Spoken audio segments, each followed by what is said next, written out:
Voilà, bonjour à tous, j'espère que vous allez bien. Alors bien, nous prions de nouveau pour nos familles, pour les malades, pour les défunts, pour les personnels soignants.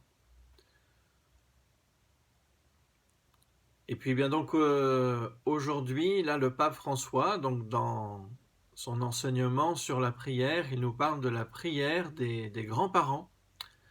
Donc je vais vous lire ce qu'il dit de la prière des grands-parents. Chers grands-parents, chères personnes âgées, plaçons-nous dans le sillage de ces vieux extraordinaires. Devenons nous aussi un peu poètes de la prière. Prenons goût à chercher nos mots. Réapproprions-nous ce que nous enseigne la parole de Dieu. La prière des grands-parents et des personnes âgées est un grand don pour l'Église. C'est une richesse.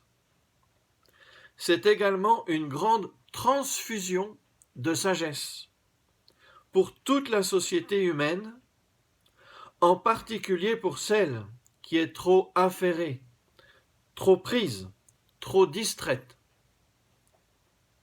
Quelqu'un doit bien chanter pour eux aussi. Chanter les signes de Dieu, proclamer les signes de Dieu, prier pour eux. C'est beau. Un grand croyant du siècle dernier, de tradition orthodoxe, Olivier Clément, disait « Une civilisation où l'on ne prie plus est une civilisation où la vieillesse n'a plus de sens. » Et cela est terrifiant.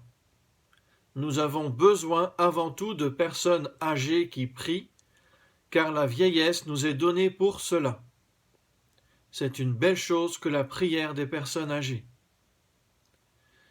Nous pouvons rendre grâce au Seigneur pour les bienfaits reçus et remplir le vide de l'ingratitude qui l'entoure. Nous pouvons intercéder pour les attentes des nouvelles générations et donner dignité à la mémoire et au sacrifice des générations passées.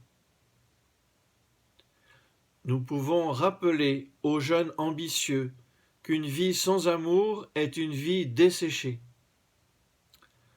Nous pouvons dire aux jeunes qui ont peur que l'angoisse de l'avenir peut être vaincue. Nous pouvons enseigner aux jeunes qui s'aiment trop qu'il y a plus de joie à donner qu'à recevoir.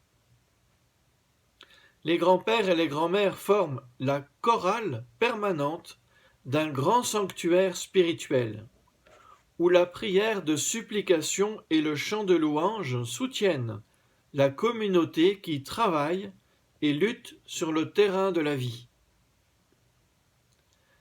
La prière enfin purifie sans cesse le cœur. La louange et la prière à Dieu préviennent le durcissement du cœur dans le ressentiment et dans l'égoïsme. Comme elle est le cynisme d'une personne âgée qui a perdu le sens de son témoignage, qui méprise les jeunes et ne communique pas une sagesse de vie. Comme est beau, en revanche, l'encouragement qu'une personne âgée réussit à transmettre aux jeunes à la recherche du sens de la foi et de la vie. C'est vraiment la mission des grands-parents, la vocation des personnes âgées. Les paroles des grands-parents ont quelque chose de spécial pour les jeunes, et ils le savent. Je conserve encore avec moi les paroles que ma grand-mère me remit par écrit le jour de mon ordination sacerdotale. Elles sont toujours dans mon bréviaire. Je les lis souvent et cela me fait du bien. Voilà les paroles du pape François pour aujourd'hui. Alors que le Seigneur vous bénisse. Bon courage à tous.